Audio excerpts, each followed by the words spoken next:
বিশ্ব জাকের মুঞ্জেল পাক দরবার শরীফ 18 মাজার নিয়ে যে লিখেছেন এই কথাটা, ভাই আপনাদেরকে নিষেধ করছি পরবর্তীতে এইভাবে লেখালেখি করবেন না। আর আপনারা মনে করেন যে আপনারা যদি এই যে আল্লাহর কোরআন অনুযায়ী আল্লাহর ওলিদের বিরুদ্ধে যারা নাকি করে, আল্লাহর ওলিদেরকে ইজ্জত দিতে জানে না, তাদেরকে আল্লাহ তাআলা রব্বুল আলামিন মুনাফিক বলে ঘোষণা দিয়েছে। আর যদি কোনো মুনাফিক বিশ্ব জাকের মুঞ্জিল নয়, শুধু যেই জায়গায় হোক, যদি কোনো মাঝারে আসেন আর আপনি চিন্তা করতেছেন আমরা ঘরে বইয়া চকলেট খামু না আঙ্গুল চুষুম। আসসালামু আলাইকুম রহমতুল্লাহি ওয়া বারাকাতুহু। যারা মাজারের বিরুদ্ধে ফেসবুকের মধ্যে লেখালেখি করছেন তাদেরকে দৃষ্টি আকর্ষণ করে বলছি এবং সকল মুসলমানদের উদ্দেশ্যে বলেছি, দেখেন আজকে মাজার নিয়ে আপনারা এমন করছেন কেন? নিশ্চয়ই এটা ইহুদিদের কোনো চক্রান্ত আপনাদের মাথায় ঢুকেছে। তাই যদি না হয় আপনারা কেন বুঝেন না? দেখেন মাজার কার আছে? মাজার হাসান হুসাইনের মাজার আছে, মাজার এজিদের কোনো মাজার নাই। মাজার আপনি দেখেন হাসান হুসাইনের মাজার আছে, মুসা আলাইহিসসালামের মাজার আছে, ইব্রাহিম আলাইহিসসালামের মাজার আছে, এরপর আপনার দয়াল নবী রাসূল পাক সাল্লাল্লাহু আলাইহি ওয়াসাল্লামের মাজার আছে। মাজার নাই এজিদের, মাজার নাই নমরুদের, মাজার নাই ফিরাউনের, মাজার নাই আপনার আবু জাহেলের। এদেরকে স্মরণ করিয়ে দেই, আজকে মাজারের বিরুদ্ধে যদি অস্ত্র চালাইতে পারে, এজিদের বংশ যারা আছে তারা চালাইতে পারে, নমরুদের বংশ যারা আছে তারা চালাইতে পারে, ফিরাউনের বংশ যারা আছে তারা চালাইতে পারে, এরপর আপনার আবু জাহেলের বংশ যারা আছে তারা মাজারের বিরুদ্ধে অস্ত্র চালাইতে পারে। কিন্তু ভাই, যদি আপনি মুসলমান হয়ে থাকেন তাহলে আপনি কেন মাজারের বিরুদ্ধে অস্ত্র চালান? এটা আমার কোনো বুঝে আসে না। আল্লাহর রাসূল সাল্লাল্লাহু আলাইহি ওয়াসাল্লাম বলেছেন, আল মুসলিমু মান সালিমাল মুসলিমুনা মিন লিসানি ওয়া ইয়াদি। খাঁটি মুসলমান ওই ব্যক্তি যার হাত এবং মুখ থেকে অপর মুসলমান নিরাপদে থাকে। তা আজকে যারা মাজারের উপর হাত চালাবে তাহলে নিশ্চয়ই বোঝা গেল তারা খাঁটি মুসলমান না। তার কোন মাজার ইহুদির মাজার হয় না, মাজার খ্রিস্টানের মাজার হয় না, মাজার হিন্দুদের মাজার হয় না, বৌদ্ধদের মাজার হয় না, মাজার হইলে মুসলমানেরই হয়। তাই সেই মুসলমানের মাজারের উপর যারা হাত লাগায়, তাইলে নবী বললেন খাঁটি মুসলমান ওই ব্যক্তি যার হাত এবং মুখ থেকে অপর মুসলমান নিরাপদে থাকে।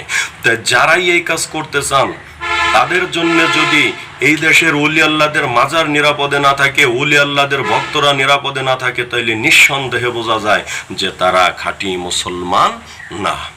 শুধু তাই নয়, আল্লাহ তাআলা রব্বুল আলামিন তিনি বললেন, ওয়ালিল্লাহিল ইজ্জাতু ওয়ালিরসূলিহি ওয়ালিল মুমিনিনা ওয়ালাকিন্নাল মুনাফিকিনা লা ইয়ালামুন। হে রাসূল, যারা মুনাফিক তারা আমার ইজ্জত বুঝবে না, মুনাফিকেরা আমাকে ইজ্জত দিতে জানে না, এই মুনাফিকেরা আমাকে ইজ্জত দিতে পারবে না। মুনাফিকেরা হে রাসূল আপনাকে ইজ্জত দিতে জানবে না, মুনাফিকেরা আমার ওলিদেরকেও ইজ্জত দিতে জানবে না। এই কথা আল্লাহ তাআলা রব্বুল আলামিন পবিত্র কুরআনুল কারীমের মধ্যে সূরা মুনাফিকুনের আয়াত নম্বর 8, এই আয়াতের মধ্যে আল্লাহ তাআলা ঘোষণা করলেন।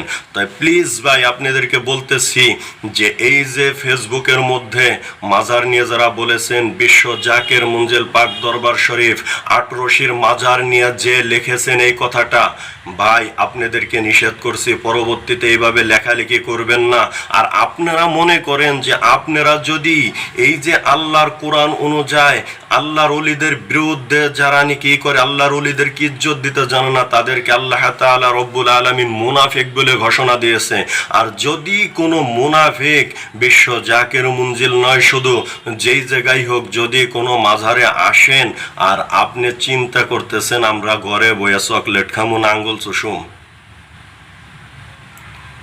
আপনি যদি মুসলমান খাঁটি মুসলমান না হন, আপনি যদি মুনাফিক হয়ে যদি আল্লাহর ওলিদের বিরুদ্ধে আল্লাহর ওলিদের ইজ্জতের চাদর নিয়ে টানাটানি করেন, তাহলে আমরা মুনাফিকদের পিছনে লড়বো। এর জন্যে আমরা কখনো পিছে ফিরবো না। এই জন্যে বলতেছি ভাই, সাবধান হয়ে যান, সকলেই সাবধান হয়ে যান। আহলে সুন্নাত ওয়াল জামাতের যে সকল ভাইরা আছে তাদেরকে বলছি, আপনারা সবাই লক্ষ্য রাখবেন, সকলেই দৃষ্টি রাখবেন, সবাই সচেতন থাকবেন। যেই মুনাফিকগুলো কারা, এরা কোথার থেকে আসলে এই চক্রান্তগুলো কোন রাষ্ট্রের থেকে চক্রান্ত চলতেছে?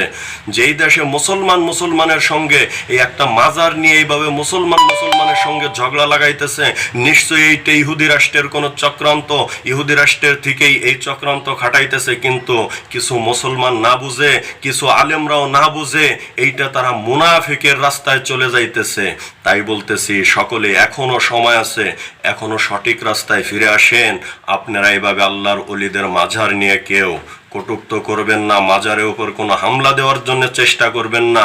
এইটা জাইনা রাখেন, আপনারা যদি হামলা দেওয়ার জন্য চেষ্টা করেন, তাহলে মাজার শরীফে যে ঘুমায় আছে তার ভক্তবৃন্দ যারা, তারাও দরকার হইলে দুনিয়া